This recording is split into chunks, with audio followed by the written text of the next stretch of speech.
નમસ્તે મિત્રો, હું છું એક વ્યસન મુક્તિ સલાહકાર અને તમે જોઈ રહ્યા છો મારી યુટ્યુબ ચેનલ આપણી જવાબદારી. મિત્રો, આ ચેનલના માધ્યમથી હું વધુને વધુ લોકોને વ્યસન મુક્ત બનાવવાનું મારું અભિયાન ચલાવી રહ્યો છું. તો આપ લોકો પણ એમાં જોડાઈ આપના અને આપના પરિવારના કોઈ સભ્ય જો વ્યસન મુક્ત બનવા ઈચ્છતા હોય તો એમને મારા વિડીયો થકી કંઈક પ્રેરણા મળે જેથી કરીને વ્યસન મુક્ત બને એવી અપેક્ષા રાખું છું. તો આજનો આપણો વિષય છે કે લોકો વ્યસનો કેમ છોડી શકતા નથી. તો એના માટે ખાસ મહત્ત્વની કેટલીક બાબતો છે કે વ્યસનો લોકોથી કેમ છૂટતા નથી. તો સૌપ્રથમ તો લોકો એ સ્વીકારે છે કે વ્યસનો છોડવા એ ખૂબ અઘરી બાબત છે, અઘરી વસ્તુ છે. એટલે કે વ્યસનો છોડવા એ અઘરો પ્રશ્ન છે. એ સરળ બાબત નથી, સરળ વસ્તુ નથી. અને બીજા નંબરે કે વ્યસનો લોકો છોડી શકતા નથી. કારણ તો કે મોટાભાગે આનંદના પ્રસંગોમાં વ્યસનોનો ઉપયોગ કરે છે.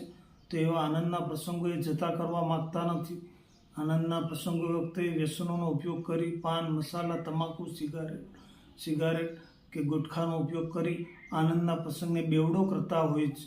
તો એ જતો કરવા ઈચ્છતા નથી. દુઃખદ પ્રસંગો અથવા તો જે કંટાળાજનક સ્થિતિ છે એને પણ દૂર કરવા એ વ્યસનોનો ઉપયોગ કરે છે. તો એને પણ એ જતી કરવા ઈચ્છતા નથી. અથવા તો એ કંટાળો દૂર કરવા, દુઃખદ પળોને હળવી કરવા માટે પણ વ્યસનોનો આશરો લે છે. ત્યારે પણ વ્યસનો છૂટી શકતા નથી. આ ઉપરાંત મારા જોવામાં એવું છે કે લોકો એનો મલ્ટિપલ રીતે ઉપયોગ કરે છે. આનંદની પ્રસંગમાં, દુઃખદ પ્રસંગોમાં, કંટાળાજનક સ્થિતિમાં, ખૂબ જ નવરાશની પળોમાં, આમ મલ્ટિપલ રીતે લોકો વ્યસનોનો ઉપયોગ કરતા હોવાના પરિણામે એને છોડવું અઘરું થઈ પડે છે. તો એના માટે લોકોએ જાગૃત બનવું પડશે. જેમ બને તેમ વધુને વધુ એના જે કંઈ ઉપાયો છે એ આપણે આ ચેનલના માધ્યમથી ચર્ચા કરીશું. તો એ બધા ઉપાયો આપણે અજમાવી જોવા જોઈશે અને તો જ આપણે વ્યસન મુક્ત થઈ શકીશું.